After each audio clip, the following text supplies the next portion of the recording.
Okay, so now we should have a little better thing.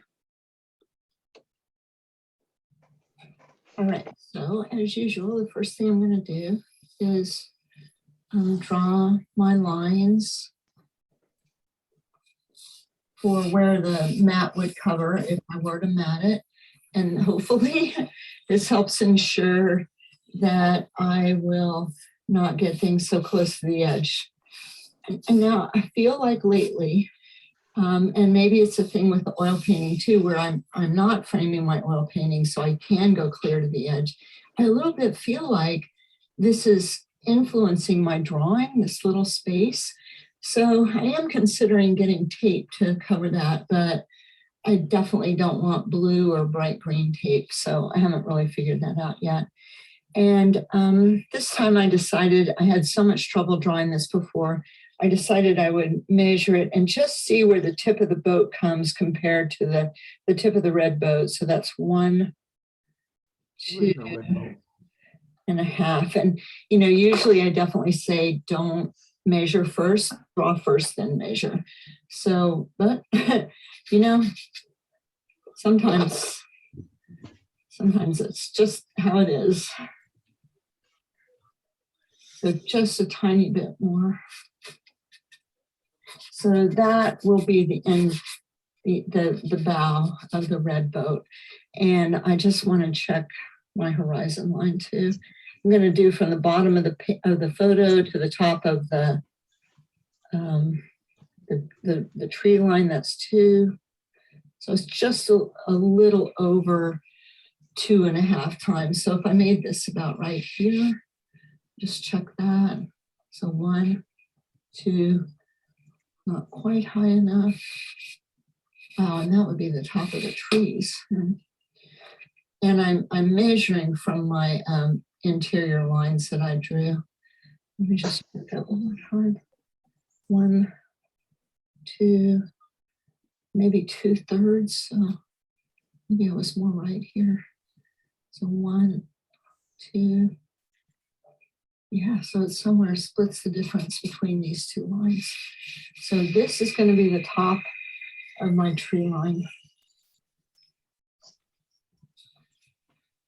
And this will be where that hits the water. It's very small, and it's difficult always to remember how small stuff is. As it gets further away, it gets really tiny. So like if I were to check the width of the tree line back there, it's about the same as the height of the boat, the front, the red boat, the bow of the boat. So it's really little. Some people in the other class put some of these buildings in. There's some I'm planning to put in. I'm planning to put in these windmills and stuff. And probably really I should draw them in right now just to see kind of how that's going to work. But I am planning to put those in. And probably would not put the buildings right here, right behind the boats. And then other things are just too ugly. Although it is an industrial zone, so I don't know, maybe I have to go with a little, I think they must ship a lot of natural gas out of here. Okay, so there's my tree line and just a few little thingies. And then this is the front end of this boat. And I just want to I'm just trying to place things. Before I made some bad mistakes where I drew them too much before I really knew where they were. And I let this boat get too, I think I included this as part of what I was seeing. So I'm definitely trying to be more careful to not think that this is part of my painting. So there's my black boat. My white boat. So I can use my pencil or whatever, my brush laterally, and I can see that the bottom of this boat lines up with the top of the black boat. And then this boat caused me no end of trouble last time. So the back of it is not as high as the little tarp that's on here.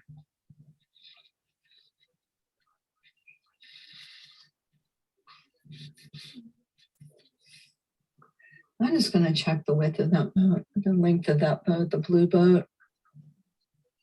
So it's exactly the same as this boat. So somehow it's got to be bigger in there. So maybe that means this boat's a little long. And, you know, if you were just out drawing, then you would just put the boats, you would kind of move the boats like you wanted. The thing is, I already moved the boats like I wanted. I did it in Photoshop. So the boats are where they are for sort of specific reasons so that none are lined up. Wow, there's so much more space here. Yeah, so I already composed the boats. I composed the boats just like I wanted them so that no boats ended or started in the same line. That was my plan. So I guess if something occurred to me right now that I thought was better, I would try to do that. But I'm just trying to go with my composition I already created. Although that's always flexible.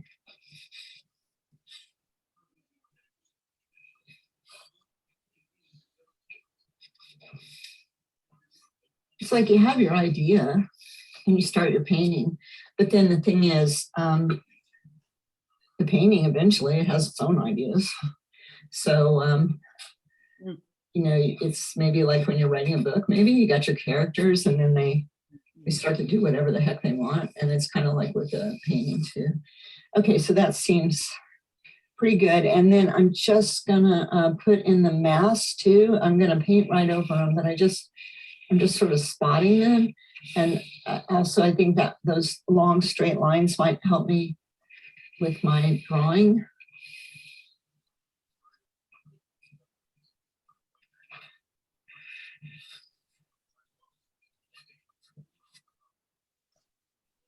Wow, see that mast. That's just unbelievable. All right, so if this was up here, it seems about the right height, but then this mast, I was very careful to get my mask accurate. That was one of the most important things to me because, yeah, that's amazing. Okay, so this mast is about as long as this one. So maybe this one actually does come up higher. So even though in real life, this mast is much shorter than this mast, it's still, because it's in the foreground, just that much. It's just that much in the foreground. It makes that mast that much longer. And then I'm gonna paint right out of the reflections when I start my water anyway, so I'm not gonna bother to draw those in. And I'm gonna use my brush to just check, like my wharf over there is lined up with the top of this boat, the white cabin. So I'm just gonna do this. And this, probably paint this right out too. Nope, too far down. But I just want to kind of indicate it for me to be sure it's going to work compositionally. And this would be even more true if I was just outside painting what I saw and not painting a photograph I'd already manipulated to kind of do what I thought would be the best composition. All right, so there's 1, 2, 3. Okay, so something like that. And then I do want to draw in the clouds because, anyway, I want to draw in the clouds there. I mean, that and this light on the water and this like really calm before maybe a huge storm. That's what appealed to me. And these are too tall. Let's see, where do they come? Oh, sorry. They are just above where the, but yeah, now I'm thinking, you know, these could help me get where the clouds go, because the clouds come right, this one sticks right up into the clouds, and these clouds, this comes way down, and then this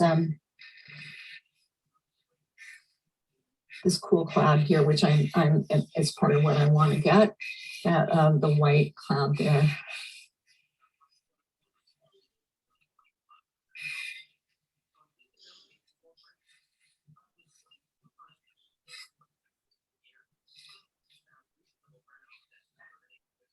And I want to be a little careful. You know, I want to be sure I'm designing my clouds, not just copying them. Maybe that's something to think about in everything you do. So don't let a lot of things end up in the same, you know, direct line. So you don't have a bunch of stuff stacked up horizontal. And this dark is going to come pretty much all the way across. So like that. Okay, so now I think I'm ready to start my color. Sorry. So I'm going to start with the clouds. I did this before, but I accidentally recorded it. So I decided this time I would use a different color paper. So I'm using paper, and that is going to definitely influence the choices I make to start my painting. So hey guys, so I just need everybody to mute, okay? And now I just don't know what I did, but something terrible. Yeah, just be sure you've muted your audio and then unmute if you want to ask a question. Okay, so against this paper, hey, look, this is the really dark green.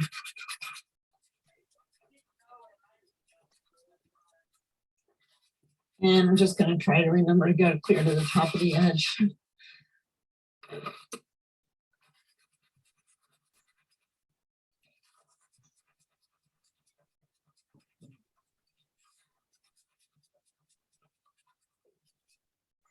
All right, and then, I don't know, of course, some kind of purple.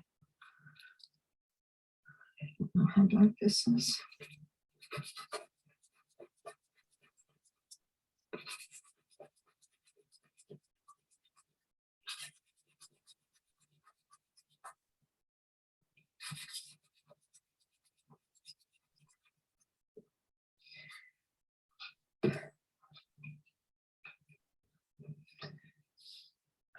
Okay, so for better or worse, I'm kind of trying to do three things here: medium, a dark, and now I need a little bit of a lighter in here.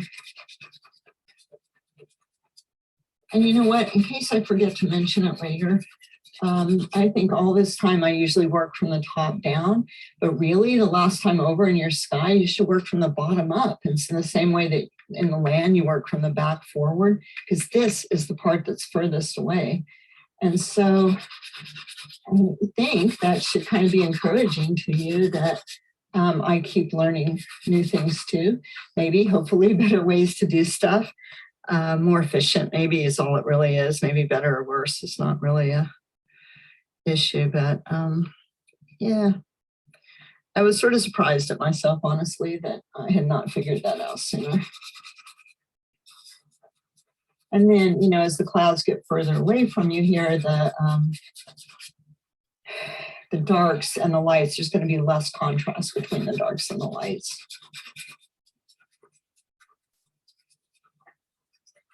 Oh yeah, and I forgot, there was one thing I did do last time. I started with this white here on the boat because the boat is, in this picture, the very lightest thing. So I just want to be sure I don't make my clouds so light that the boat doesn't read as really the brightest. So you have a limited number of tools, so you have to be sure that you know what your maybe your parameters are. Some people also put in their darkest dark, which I guess is this dark boat here, but that's not usually a problem for me. I don't usually kill my darks, but I have been known to kill my lights by getting other things too light. And maybe that boat should have to be red too. Oh, well, I've got all this red in here, but yeah, see, so when I looked back at my blue, I thought, oh no, should have been red, but I was right the first time about, because of the red paper, it just looks blue. So I wanted to try this little experiment of doing the same thing on different papers. I mean, because I had to, there was no choice. But I mean, I had a choice of what paper to use. I had to do it over. But I wanted to use this other paper just to see if I would do things differently. It could be kind of a practice thing for all of us, or for all of us to get some new information.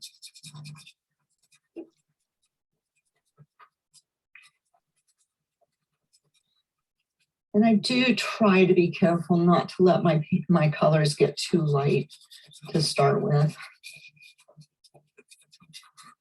So it's funny because I know it seems like, yeah, whatever that is, like a not accurate thing, but where I say I'm painting the light, well, I'm painting the quality of the light. That's what I'm trying to do, is paint the quality of the light. But I'm also, because of the technical, the one technical thing about pastels is that it's easier to get light over dark. That means I need to start with the darkest part of each color and then work up toward the lightest part. But I'm always focusing on the quality of the light. And that's what I mean when I say I'm painting. Painting the quality of the light, not just the local colors. So I'm trying to paint the effect the light has on objects and things. And so sometimes that's why it seems like I'm just doing something that's so far out there, because I'm trying to see what effect the light has first. And then the next thing I'm trying to see is, well, then the local color. So first, how the color is affected by the light, and then the more local, or I guess some people would think more realistic color.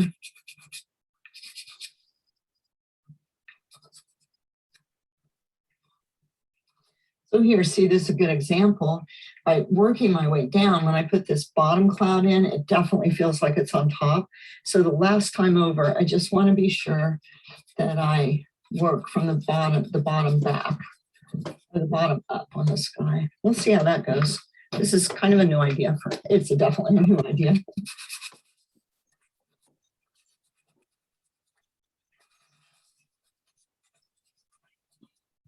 And that's, you know, super exaggeration, but you shouldn't be too surprised. I don't know, it is hard to get, I want that warmth in the sky. So that's warm for blue is green, or violet, I guess. But in this case, there's so much violet in the clouds. This is more of a cerulean blue peeking through there. Alrighty, so especially with this really brilliant paper, I want to go ahead and get everything covered as quickly as possible. And so here's my little tree line. I don't have many choices for this. It's not a great array of choices for dark colors and pastels. That's one of their problems too. And that's why I like to use the fixative, because it gives me a chance to really darken everything. And that's the way the fixative, how I managed to not use very much black. All right, so What? I have a question. Yeah. If you look at the photo, you see how the dark kind of goes up and makes a bit of an arc there?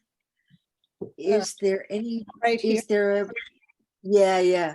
And so why didn't you do that with your drawing there? But this is that arc right there.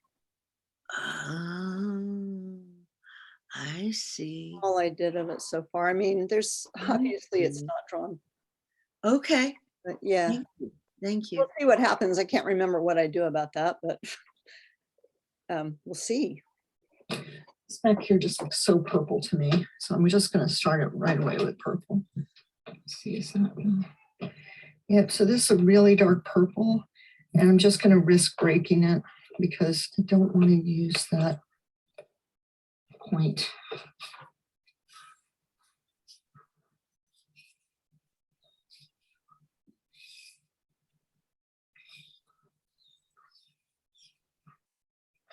And I don't want to use it too much, and I'm trying not to use it too heavily because this is a, you know, an expensive pastel, so it's very soft, but it is really the right color for back in there.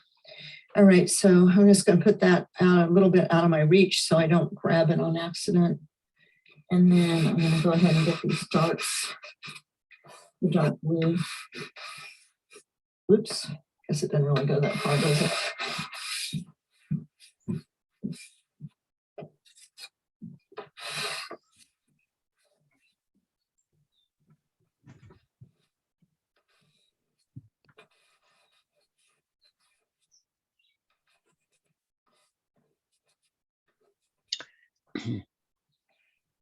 Janine, Yes. is that a Rembrandt maybe? The blue, yeah. I think it's that, you know, that Prussian blue, the really dark. Oh, blue. right. Okay, thank you. Sure. Oops.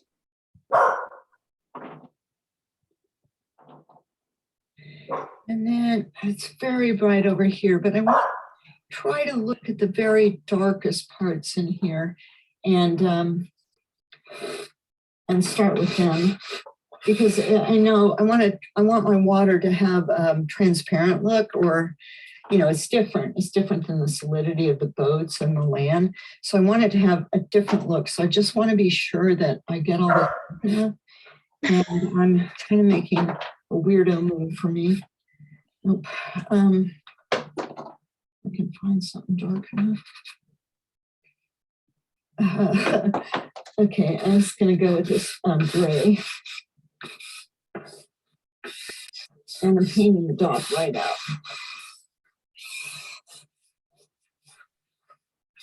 So, you know, I'm working on that pastel premiere, because the truth is, once you go there, you can't go back. But because everything else seems like too much work. But if you're painting on a lighter weight paper, any lighter weight paper, like Canson, Strathmore, anything else like that, then what you want to do is, it'll help you so much to put some extra sheets of paper under it. And I've even tried, I think I was down to my last sheet of paper maybe in Italy. And so I tried putting a piece of that good paper underneath my cheap paper, and it was kind of amazing how well that worked. It kind of created sort of that same surface I can get with this more expensive paper. So you might want to try that. Okay, so I need some else in here. I prefer to have about 3 colors everywhere. Oops, that was way too light. Over here. I prefer to have about 3 colors everywhere on my paper before I spray it. Probably that would be sort of the Canson, how much paper you could have if you're painting on Canson.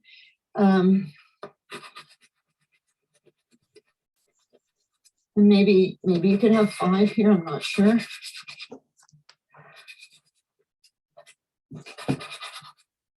I do want to get my boats in. Okay.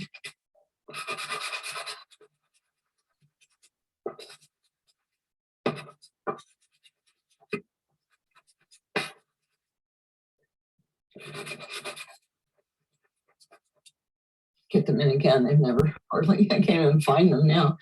Okay, and part of that problem, well, let me just go with, just get all these boats sort of, I don't want to lose them. Although, you know, I did it once, I could do it again. That's the way to always remind yourself if you feel like you've lost your drawing. Oh, okay, so no, that's really the front end of that, is that you can always get it back. So try not to worry if things get away from you.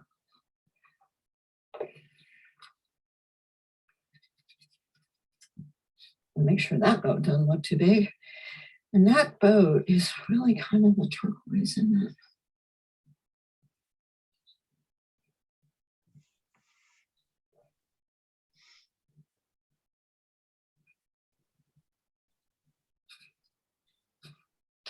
A boat does a really funny thing where what I just never noticed before. It comes way out of the water, the back end of it. All right, and so I totally lost that guy. But probably what I need to do is lighten things up around them a little bit, and then it'll come back.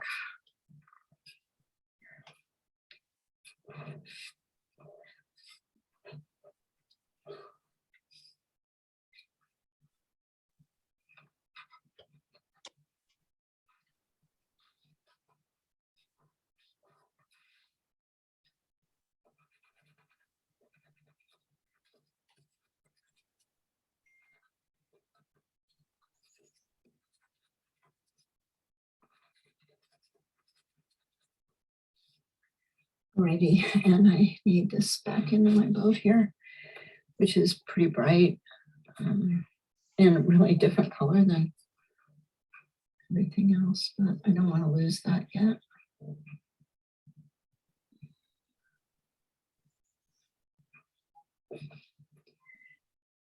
All right, this boat's still missing in action. So, oh, maybe what I should do, actually what I should do is start putting these tops on.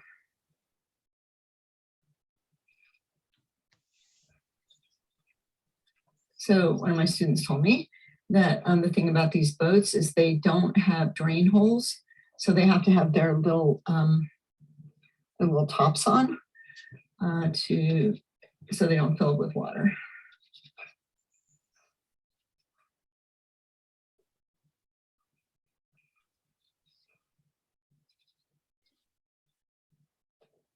So they're really different.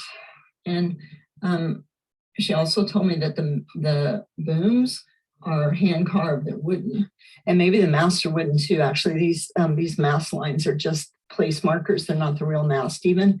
So when I go back, I'm gonna need to double check what color the masts really are, not that little placeholder I made in Photoshop.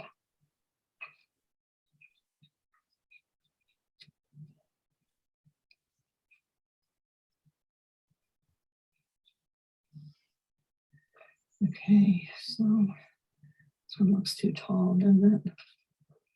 But maybe that's okay. And then I want to get the little cabin on the day sailor.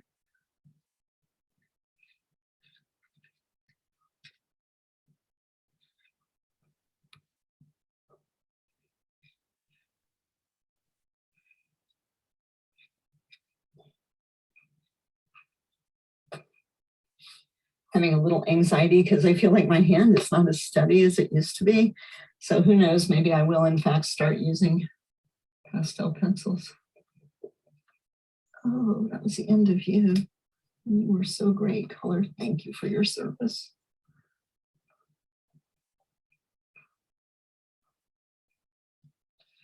All right, so I do have to get a little more colors on just so I can spray, but I also don't want to build up the light too much. So I'm just going to add some other colors in here.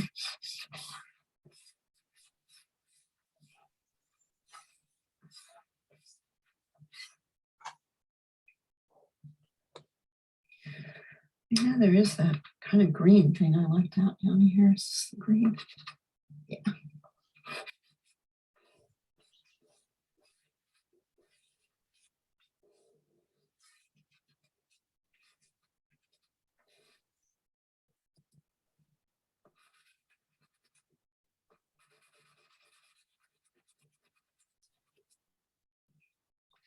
And I guess the reason I like to have a little more pastel on before I spray is that there is kind of a limit of sprays and of pastels.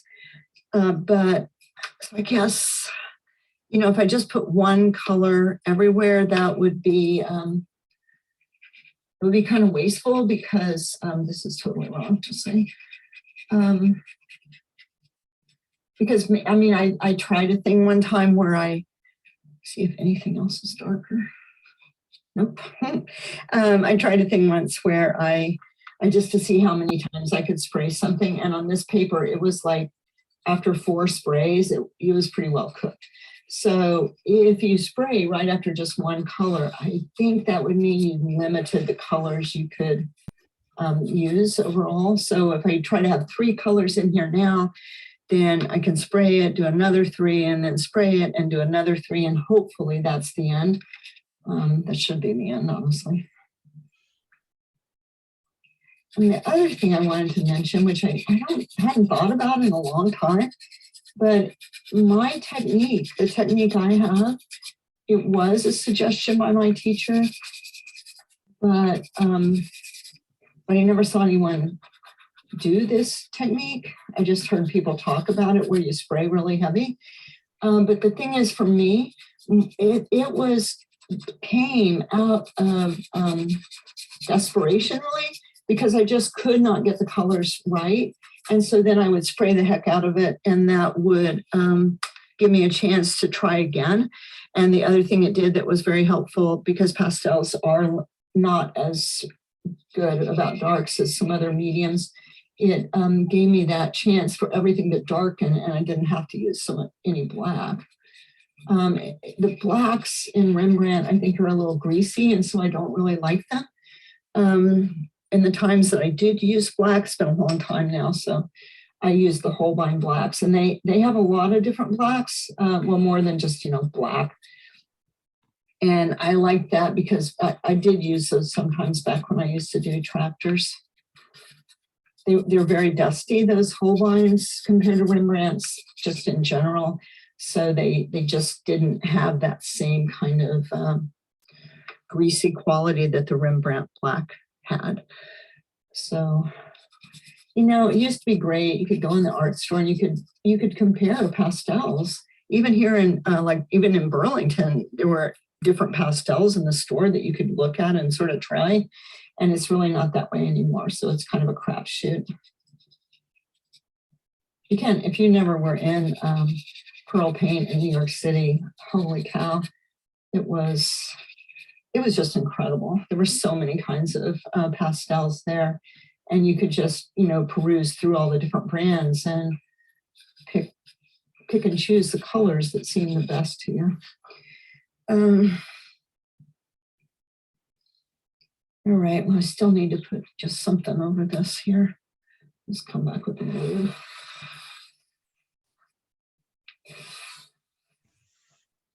Or possibly the green. Okay, here's the blue. All right, so I'm gonna spray it.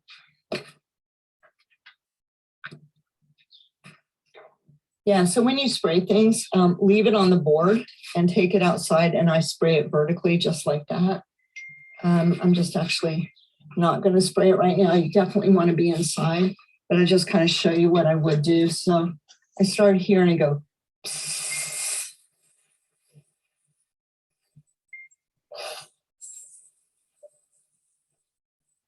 say I'm about 6 inches away. I go all the way down. I'm going off the edges, and then I come all the way back up.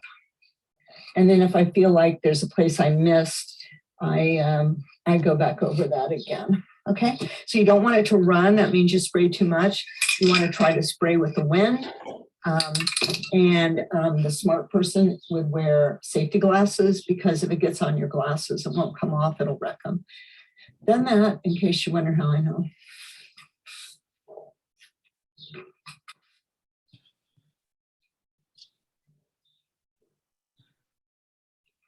Okay, so I come back from spraying, and the thing is, everything's darkened. So now it's kind of hard to find a pastel that will look darker than what's already up there. So what I like to do is start with the lights, and I like to think of it as like, okay, I'm bringing my lights back up. Also, if I needed to redraw, this would be when I do it, because just that little break of going out to spray it helps to see mistakes. So I'm going to start with the lights.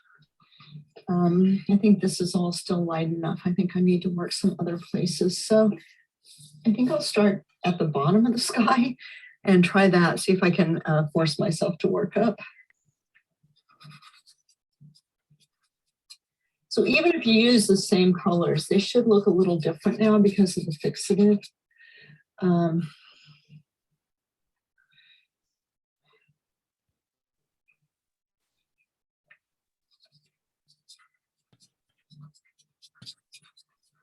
So that would be another thing I like about fixative, is it doubles the colors you have to work with. Yeah, that seemed maybe like I might have gotten a little too light.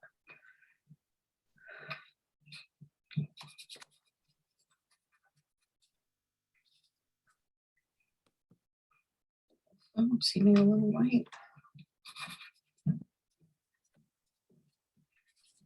I think I need to kind of bring that light back up on that little cloud-ish thing there. There's some light in here too.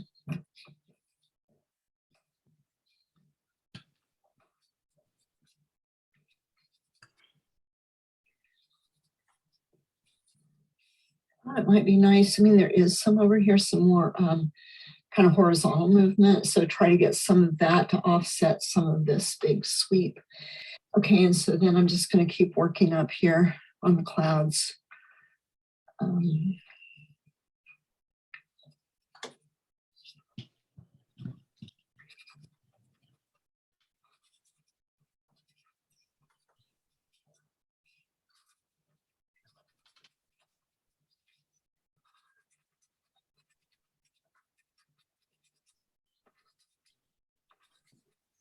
I think I've mentioned it before, but I worked very hard, honestly, on my strokes, and I'm being able to do strokes that are not just the typical strokes for a right-handed person. In my pastels, everything used to just be just like that. So that's something I've put quite a bit of effort into, and you might want to consider putting some effort into it also. It was a little scary.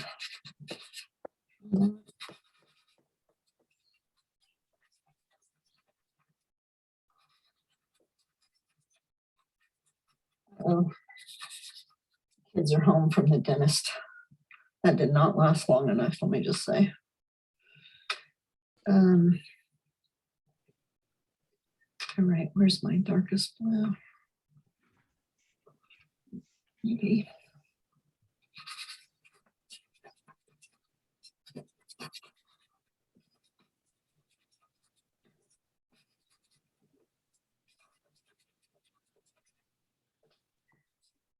Let's see, and this is my very darkest purple.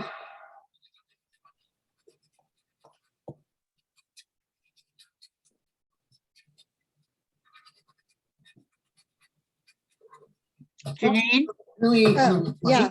to keep are this you big gonna as work, possible in oops, my are hands. you gonna work separately on the water on the bottom left, which is so light?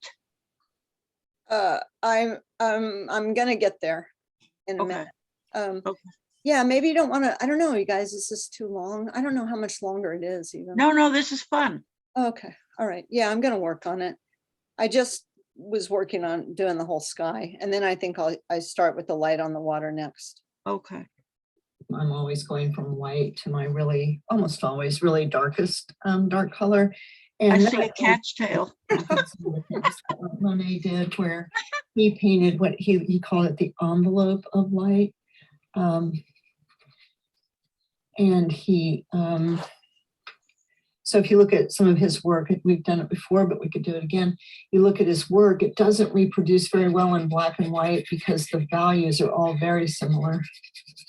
Whereas someone like Caravaggio or Rembrandt, they look very dramatic in black and white. They still look really good because those were painters that painted values, painted more in value. I lost who you're talking about. Relative light and darkness of Oh, things. just a minute. Yeah, okay, so I was saying that Monet, I mean, painted the Oh, Monet, okay, light, yeah. thank you.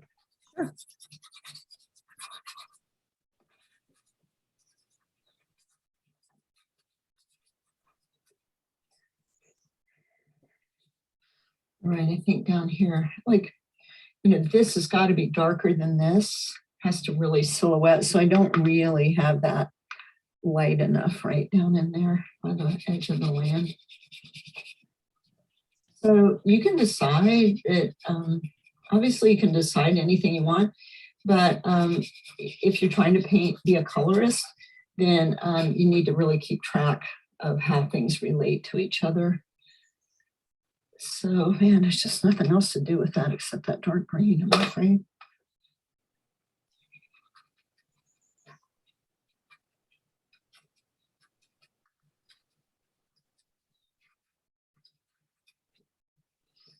Okay, and then I don't know. I'm gonna start with the light on the water too. It just makes me nervous as can be. Okay, so that did not make it lighter. Let's see what else there is maybe.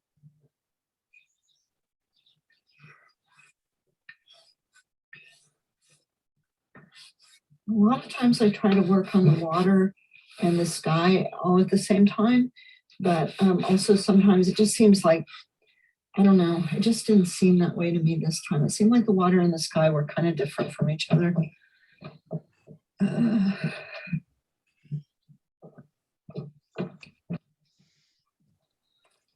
am kind of worrying about wrecking it in a weird way, because more than anything about just getting too light and then not being able to keep that transparency. But I know that I will have to spray it at least one more time to keep it like I want it, to not let the water get too solid. So I'm anticipating that, and try not to worry too much.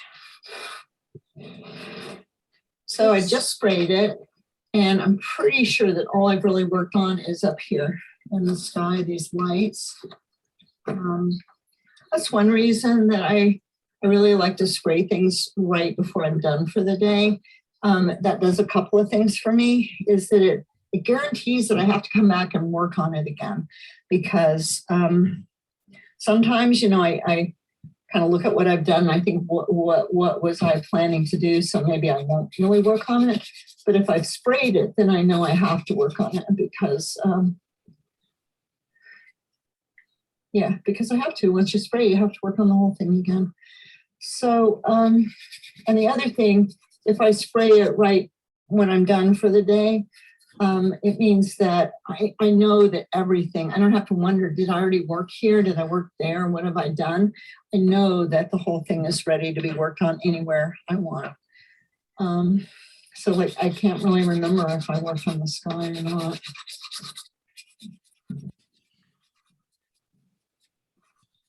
On the dark part of the sky. I have to say, it feels a little mushy.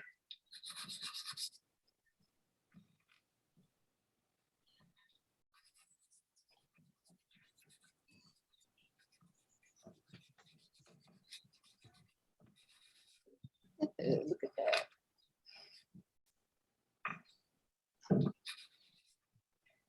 Okay, I'm not liking any of these options.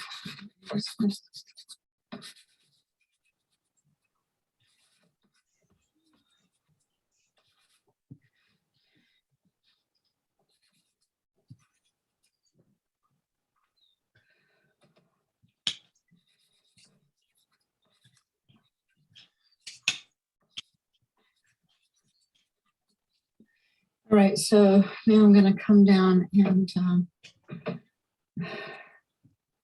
work on the water. I think that might be where I just was getting ready to work. And I'm going to work on bringing the light up on the water. So that's my next move.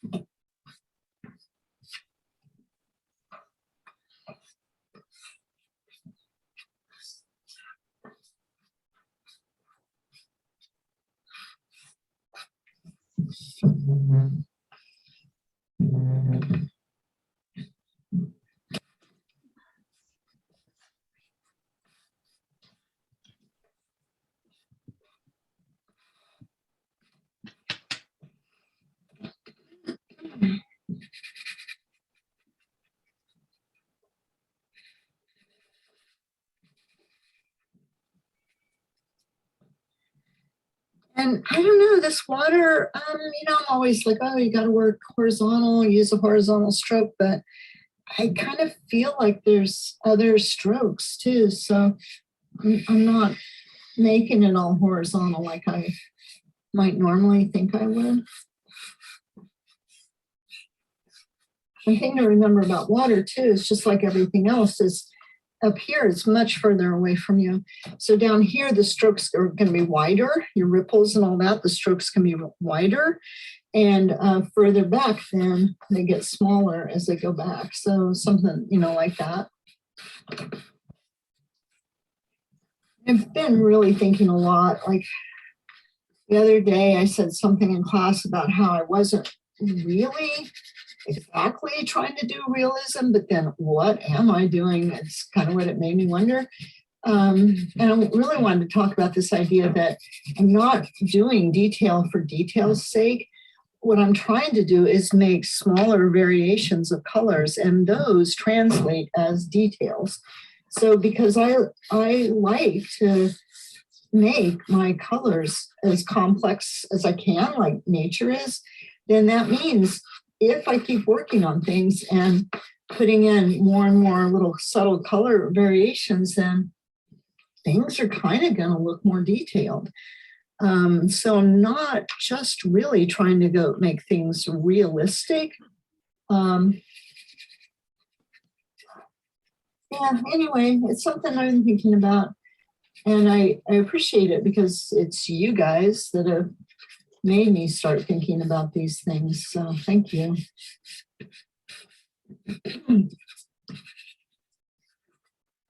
I do believe that while you're painting, it's not really the time to be thinking about stuff. That, you know, you think about it when you're not painting, and then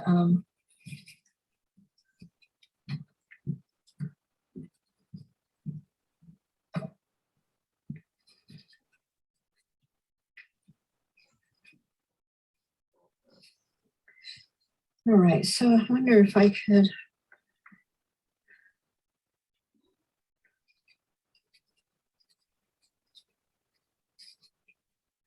It's just such a long, dark line. I haven't really drawn anything in there of if I'm going to do any of those little buildings and stuff. So I guess I don't really want to do it right this second, but it's about time to do something about that.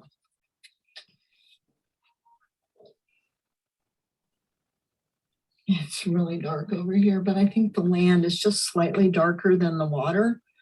So let's just see if I could do this.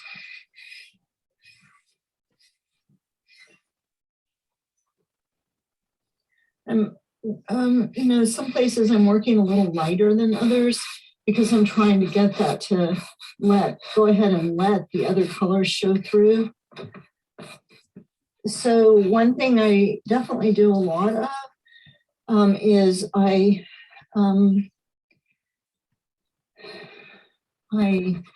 vary the pressure of my stroke depending on what I want to have happen. If I want to completely cover what's underneath there, or if I want to just in a way add to it, but not eliminate it.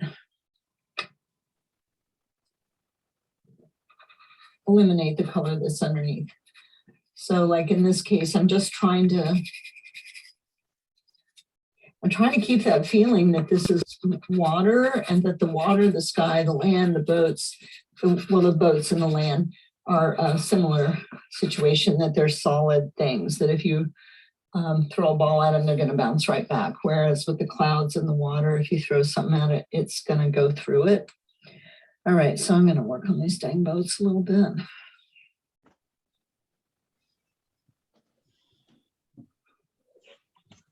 Now this is drawing, make no mistake. This is not about little smaller variations of colors or something. This is about trying to draw these dang little boats. It's like everything else was the fun. The big colors of the sky and all that, that was the fun situation. And now the boats are more, I guess it's the thing that, you know, you would hope would make your picture more saleable. People would love these little beetle cat boats or something.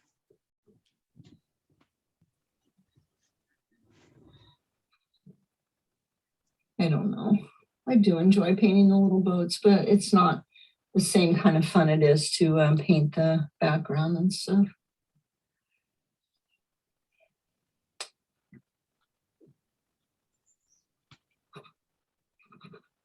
And the other day, the other one I recorded in slow motion.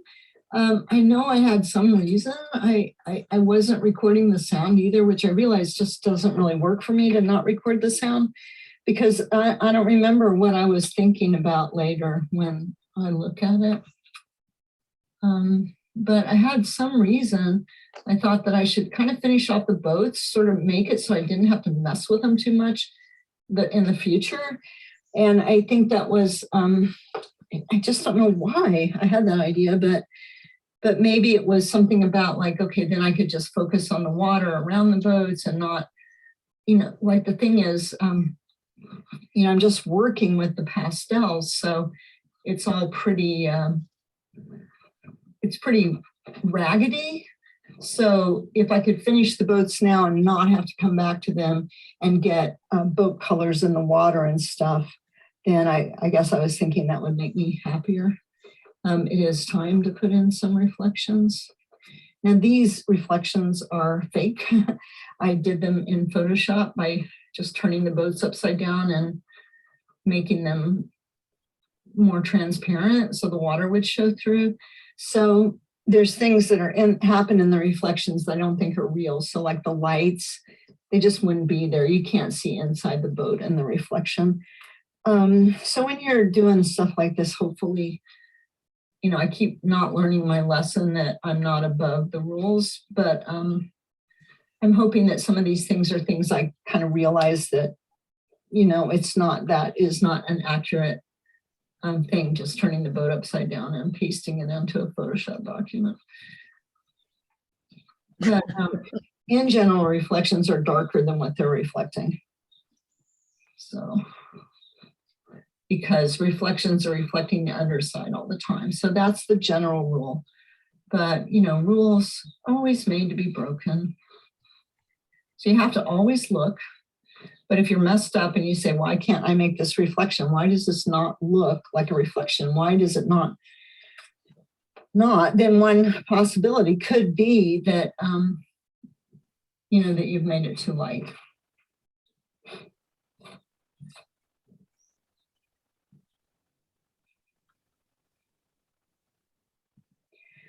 All right, feeling okay, pretty okay about that boat, except for the the boom.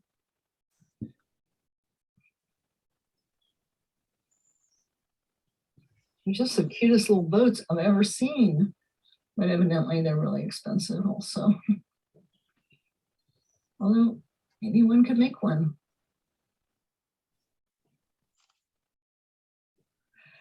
The boat situation down here is amazing. So much money in boats.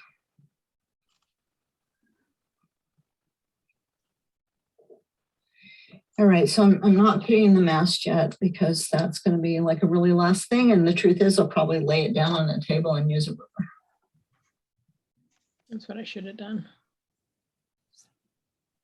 Still time, Linda.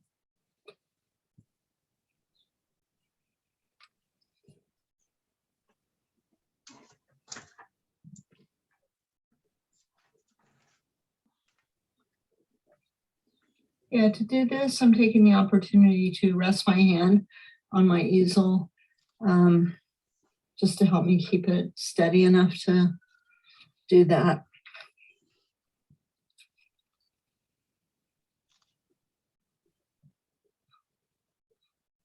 I actually wonder where our little dark boat went. I have no idea where that's gone.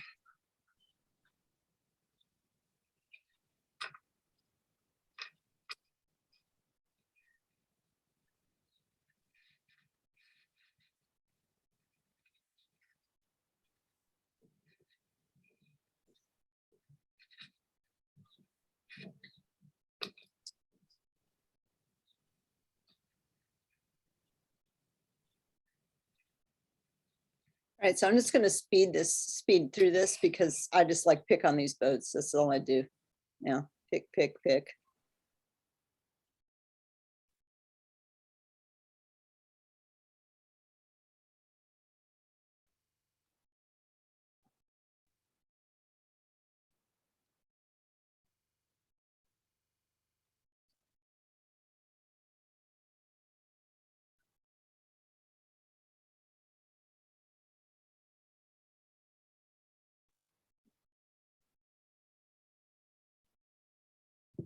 Ta-da! I'll Okay. finish that as soon as I turn off my camera. And then I'll spray this, and if there's time, I'll work on it again. Okay, I'll stop recording.